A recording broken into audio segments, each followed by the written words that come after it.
नमस्कार दोस्तों। हमारी आज की कहानी है वफादार पति, जिसके लेखक है दीपक गर्ग जी। रोज की तरह रात में अपना लैपटॉप लिए बिरजू बिस्तर के एक ओर बैठकर अपने ऑफिस के काम में व्यस्त था। बिस्तर के दूसरी ओर उसकी पत्नी सुधा आराम से सो रही थी कि तभी एक नोटिफिकेशन बजी। बिरजू ने जैसे ही नोटिफिकेशन खोला तो उसे विश्वास नहीं हो रहा था। क्या ये सच है? उस खूबसूरत लड़की ने उसकी फ्रेंड रिक्वेस्ट एक्सेप्ट कर ली, जिससे वह पिछले कई दिनों से दोस्ती करना चाहता था। इतनी खूबसूरत कि उसकी पहली बार डीपी देखते ही उस पर उसका दिल आ गया था और मुंह से बस यही निकला, उफ, भला की खूबसूरत है। काश ये मेरी पत्नी होती तो। साले मेरे दोस्त, मेरे ऑफिस वाले और रिश्तेदार जल बुन जाते। मगर हाय री किस्मत, माँ बाबूजी के कहे से ये सीधी सादी गांव की लड़की मेरे पल्ले बांध दी गई। खैर, पत्नी ना सही, दोस्त ही सही, कम से कम प्रोफाइल देखकर तो लोग कहेंगे वाह कितनी ब्यूटीफुल फ्रेंड है बिरजू की। अभी वह मन ही मन मुस्कुरा रहा था कि अचानक उसे शाम की बात याद आई, जब वह सोफे पर बैठा हुआ था और सुधा सब्जी लेने बाजार गई हुई थी। और जब वह लौटी थी तो उसने बताया कि आज जब वह सब्जियां लेकर वापस रिक्शा से घर लौट रही थी तो एक बाइक वाला लड़का उसके पीछे पीछे चल दिया।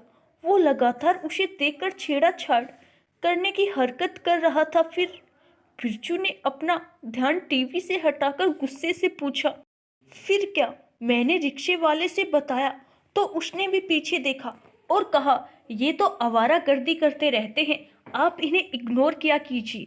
मैंने भी उसकी ओर देखना बंद कर दिया, मगर वो लगातार पीछा कर रहा था। तब मैंने उस रिक्शे वाले से एक अनजान गली के दरवाजे पर मुझे उतारने को कहा और वहां चुपचाप एक ओट में खड़ी हो गई। रिक्शा वाला भी समझ गया था और वो मुझे उतारकर वहां से किराया लेकर चला गया।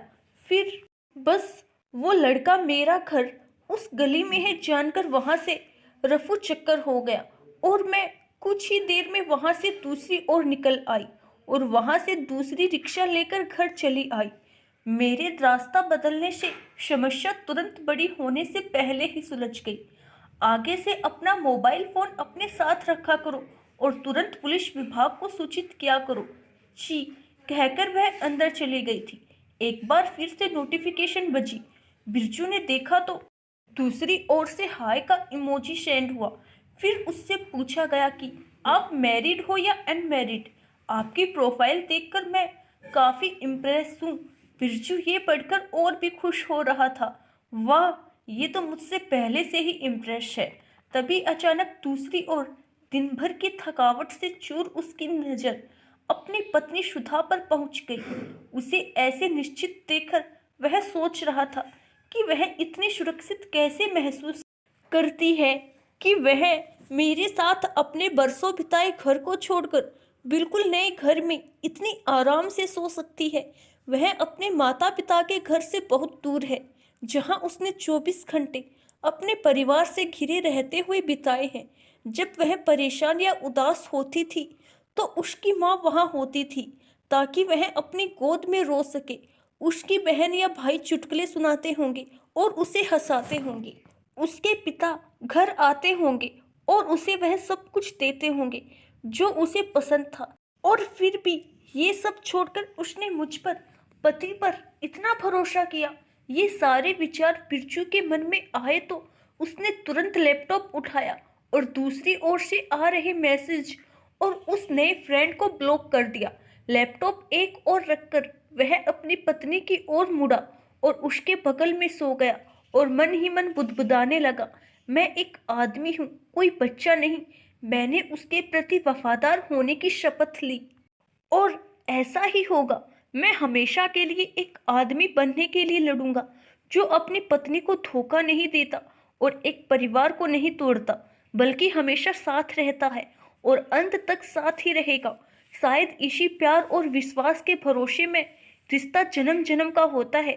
और मुस्कुराकर आंख बंद करके लेट गया। आशा करती हूँ दोस्तों आपको हमारी आज की कहानी जरूर पसंद आई होगी। धन्यवाद।